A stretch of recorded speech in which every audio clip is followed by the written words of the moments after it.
Beware the participle clause. Get it? Clause, like the nails of an animal. Clause, like the part of a sentence. No? All right, look, it doesn't matter. This is everything you need to know about participle clauses. Stay tuned.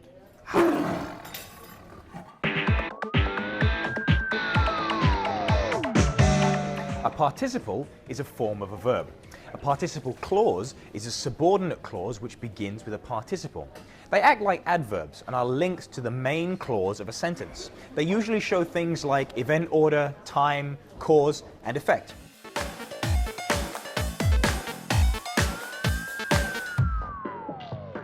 Stepping on camera, I relaxed completely.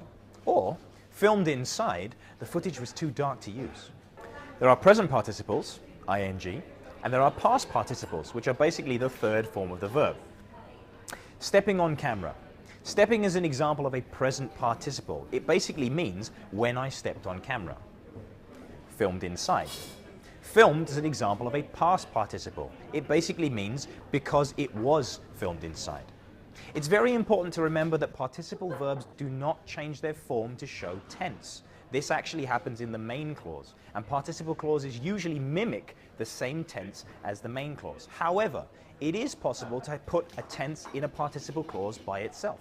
For example, knowing I was filming today, I wore a shirt.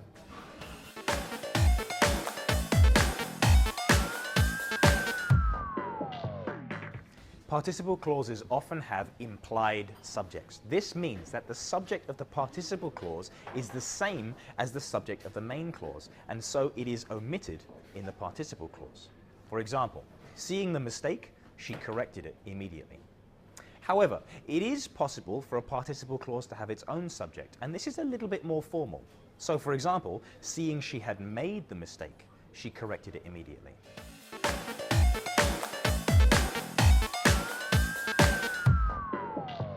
To make a participle clause negative, we use not, and this comes before the participle verb. So, for example, not knowing the baby slept, she phoned.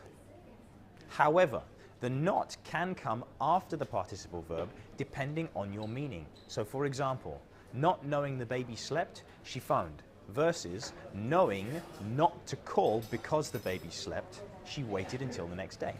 Got it?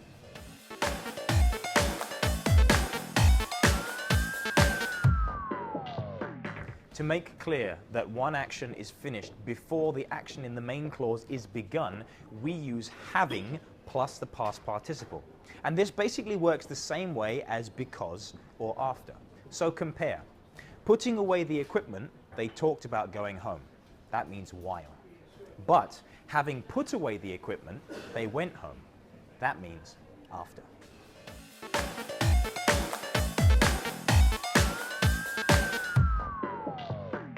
Finally, all sorts of prepositions can sit before the participle verb to further emphasize or clarify events, order, time, cause, and effect.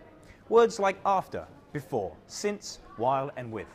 So, for example, by practicing every day, she passed her driving test. Or, without knowing it, I had ruined everything.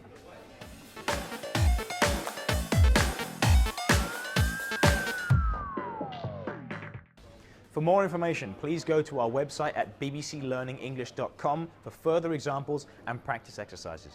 I've been Dan. You've been fantastic. Practice your participle clauses, guys. Keep them sharp.